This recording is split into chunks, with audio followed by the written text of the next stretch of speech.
दोस्तों, आज बॉलीवुड को बॉलीवुड के बजाय गटरवुड कहा जाता है। ये तो आप सभी को मालूम है, क्योंकि यहाँ पर फिल्मों के नाम पर बस गंदगी ही परोसी जा रही है।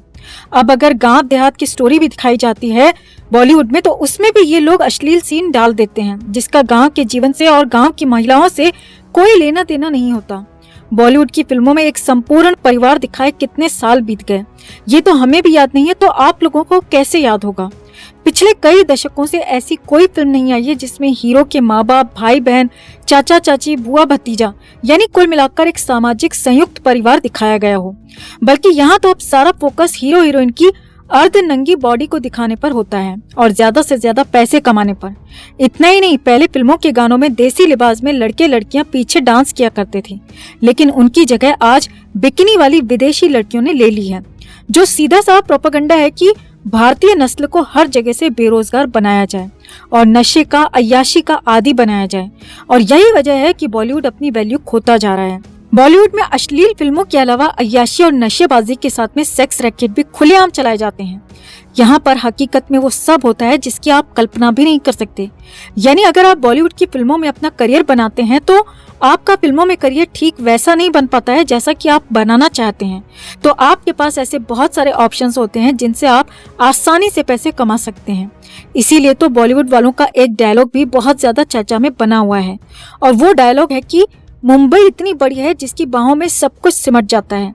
मुंबई में आने वाला कभी खाली हाथ वापस लौट नहीं सकता।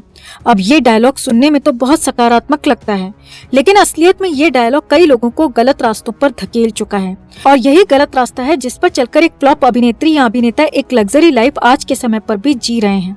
अब दोस्तों, ऐसे एक नहीं बल्कि ढेरों नाम हैं जो 2-4 फिल्म्स करके बॉलीवुड में 1-2 छोटे मोटे रोल कर पाए हैं, लेकिन फिर भी वो आज के समय पर लग्जरी लाइफ जी रहे हैं। इनमें ज्यादातर फ्लॉप कलाकार और टीवी पर काम करने वाले छोटे कलाकार हैं। ऐसे ही एक फ्लॉप कलाकार के बारे में हम आपको बताने वाले हैं कि कैसे वो सालों पहले छोटे छोटे रोल करके और कई सालों से फिल्मों से दूर रहकर भी ये इंसान शाही अंदाज में अपनी जिंदगी जी रहा है। और ये निर्लज पुरुष है बिंदु दारा सिंह। बिंदु के पिता पुरानी फिल्मों के मशहूर कलाकार दारा सिंह थे। दारा सिंह एक बहुत बड़ा नाम थे। वो अपने जमाने में टॉप के रेसलर भी रह चुके थे, और उन्होंने अपने करियर में जितनी भी फाइट्स की, किसी में भी उन्हें कोई हरा नहीं पाया था। दारा सिंह की हैसियत और रुतबे का अंदाजा आप इस बात से लगा सकते हैं दोस्तों कि उन्होंने अपने रेसलिंग करियर में टोटल 500 फाइट्स की थी, और 500 फाइट्स ही उन्होंने शानदार तरीके से जीती थी। देश की बात छोड़िए, विदेशों में भी बड़े बड़े रेसलर्स उनके नाम को सुनते ही फाइट से अपना नाम वापस ले लिया करते थे। रेसलिंग के बाद उनका झुकाव बॉलीवुड में एक्टिंग करने की तरफ हो गया, जहां पर उन्होंने काफी अच्छा काम किया और नाम भी कमाया। एक्टिंग के बाद में दारा सिंह ने राजनीति में भी अपना करियर बनाया था, जहां वो भाजपा से राज्यसभा सांसद भी रहे थे साल 2003 में। बिंदु उन्हीं दारा सिंह का बेटा है, लेकिन अगर इतने कामयाब व्यक्ति दारा सिंह इस बिंदु के पिता नहीं होते, तो इंडस्ट्री तो छोड़िए, पूरी दुनिया में इस बिंदु को कोई पहचान ही नहीं पाता। ये कभी बॉलीवुड में काम भी नहीं कर पाता। बिंदु जब फिल्मों में फ्लॉप रहा तो उसने टीवी पर भी काम करना शुरू किया, लेकिन टीवी पर भी उसे बहुत ज्यादा सफलता नहीं मिली। बिंदु की हिस्ट्री खोले तो उसका जन्म हुआ था 6 मई 1964 को मुंबई में। बिंदु टोटल 6 भाई बहन थे। बिंदु के पिता एक बहुत बड़ा नाम थे, तो बिंदु ने अपना करियर फिल्मों में बनाना ही था, और मात्र 6 साल की उम्र में ही उसने फिल्मों में डेब्यू कर लिया। बिंदु ने 6 साल की उम्र में पहली बार एक पंजाबी फिल्म में काम किया था। बिंदु ने अपनी स्कूलिंग और कॉलेज मुंबई से ही की है। बिंदु ने ग्रेजुएशन तक की पढ़ाई धक्के खा खा कर पूरी की है। फिल्मों में कलाकार के रूप में बिंदु का करियर 1992 से शुरू हुआ, जब उसकी उम्र 28 साल थी, लेकिन 28 साल की उम्र में भी उसे फिल्मों में छोटे छोटे रोल ही मिल रहे थे। इसके बाद 1996 में करण नाम से एक हिंदी फिल्म में बिंदु ने लीड रोल प्ले किया। ये फिल्म रिलीज हुई तो काफी बुरी तरीके से फ्लॉप साबित हो गई। 1996 में ही बिंदु ने एक पंजाबी फिल्म में भी लीड रोल प्ले किया था। इस पंजाबी फिल्म में दारा सिंह भी एक्टिंग कर रहे थे, और बिंदु के अपोजिट थी फरहान नाज। फरहान नाज तब्बू की बड़ी बहन है, जो 1980 और 90 के दशक में एक मशहूर अभिनेत्री हुआ करती थी। इस पंजाबी फिल्म से बिंदु और फरहान नाज एक दूसरे के नजदीक आ गए, और दोनों का अफेयर शुरू हो गया। साल 1996 में ही दोनों ने शादी भी कर ली।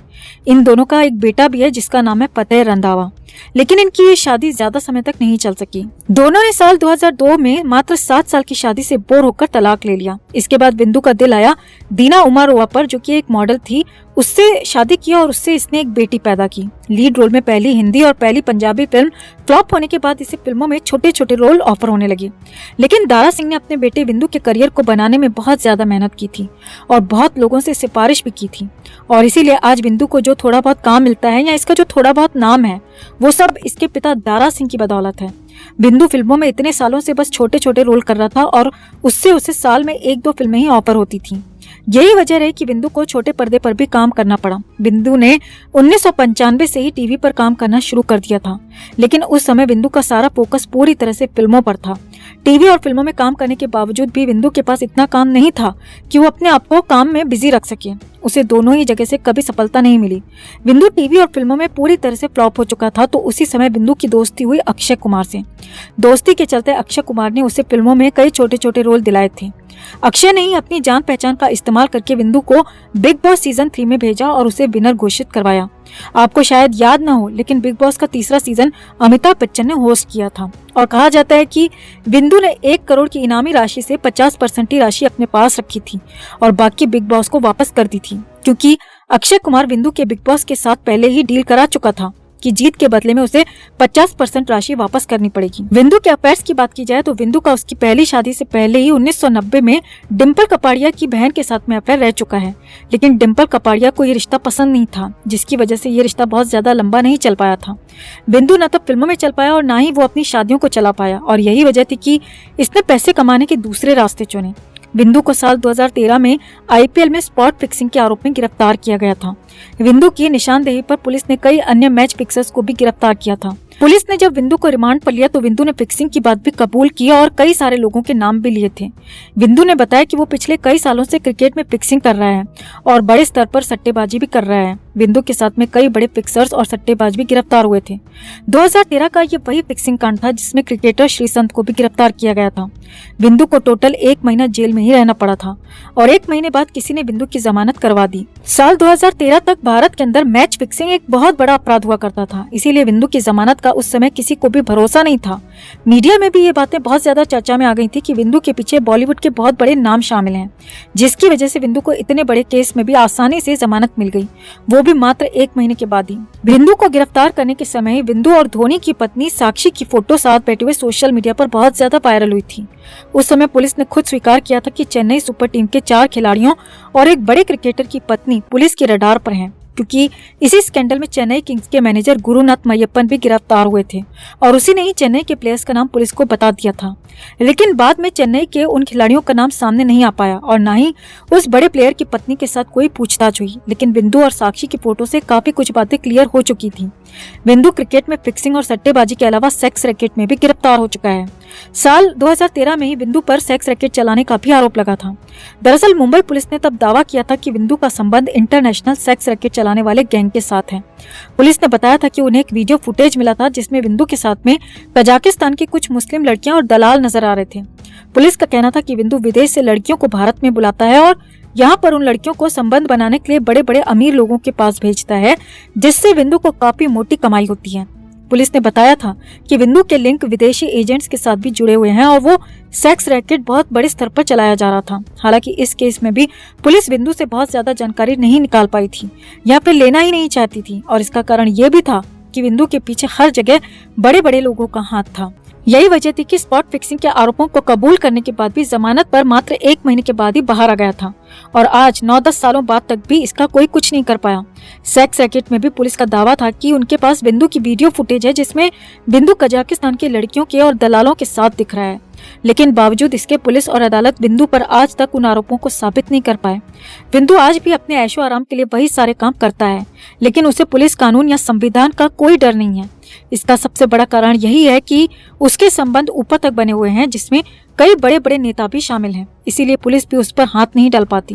बिंदु आज भले ही फिल्मों या टीवी शोज में ना दिखता हो, लेकिन फिर भी वो आज एक लग्जरी लाइफ जी रहा है। और ये कहानी या किस्सा सिर्फ एक बिंदु का ही नहीं है, बल्कि बॉलीवुड में ऐसे सैकड़ों लोग हैं या सैकड़ों से भी ज्यादा लोग हैं जो यहाँ पर कोई कलाकारी ना दिखाकर भी करोड़ों रुपए हर महीने छाप रहे हैं।